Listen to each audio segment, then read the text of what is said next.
Oui, je suis arrivé à l'église, j'ai trouvé que les téléviseurs ont été volés. Alors, ceux qui se livrent à ce type de pratique, à ce genre de vol, moi je suis vraiment désolé pour eux. Parce que vous savez quoi, la Bible dit, mon peuple est détruit faute de connaissance. Vous connaîtrez la vérité et celle-ci vous affranchira. Vous savez, lorsque tu arrives dans une église, tu vois un poste de téléviseur, tu vois une batterie, tu vois un piano, tu vois les serre-pieds, tu vois tous les instruments qui sont en église. Sache que les gens ont payé des semences. Pourquoi ils payent ces semences? Ils payent la semence parce que quoi? Peut-être il avait besoin d'enfants, peut-être il était moralement abattu par la faiblesse sexuelle, peut-être il était malade, la maladie physique comme la maladie spirituelle, peut-être il était asséché par le monde des ténèbres et on a eu à prier pour lui. Il a trouvé la guérison. Favorablement, Dieu l'a accordé cette grâce. Et lui, il a dit, je viens dire merci à Dieu en semant sur son autel.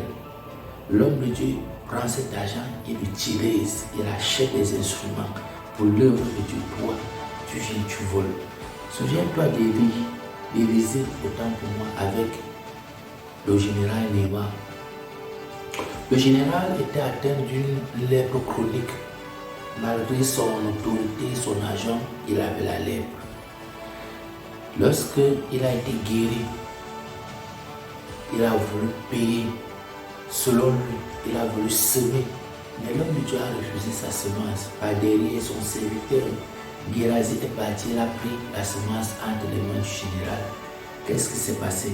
La lèpre qui était chronique sur le général s'est déversée directement sur le serviteur d'Élisée, Gérazi. Non seulement sur lui, sur sa femme, sur ses enfants, mais c'est étendu dans sa belle famille, des générations en génération. Donc quand toi tu viens, tu trouves le courage, tu trouves la motivation, tu trouves la détermination de voler quelque chose à l'église, mon frère, arrête cette pratique. Arrête cette pratique. Pourquoi? Parce que tu es en train d'acheter toi-même ta propre malédiction.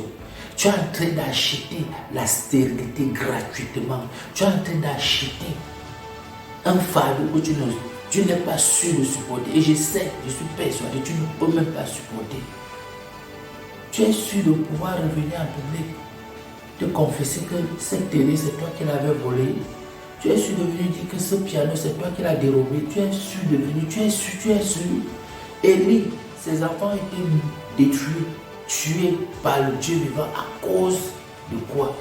Du non-respect des ustensiles utilisés à l'église. Faites très attention, vous connaîtrez la vérité et celle-ci, elle vous affranchira. Toi qui veux te livrer à ce type de pratique, mon frère, évite. Parce que je sais, même dans les loges, on vous dit, dans certains défis qu'on vous donne, on va vous dire d'aller peut-être coucher dans une église, d'aller voler dans une église, mon frère. On est en train de te mettre dans le feu, un feu que tu ne pourras plus jamais t'en sortir. J'espère que tu as été édifié et que la main puissante de l'Éternel, Dieu des armées, que le feu du Saint-Esprit et la grâce de l'Église descendent sur toi afin que cet esprit qui rôde autour de toi te lâche dans le nom puissant et souverain de Jésus-Christ de Nazareth.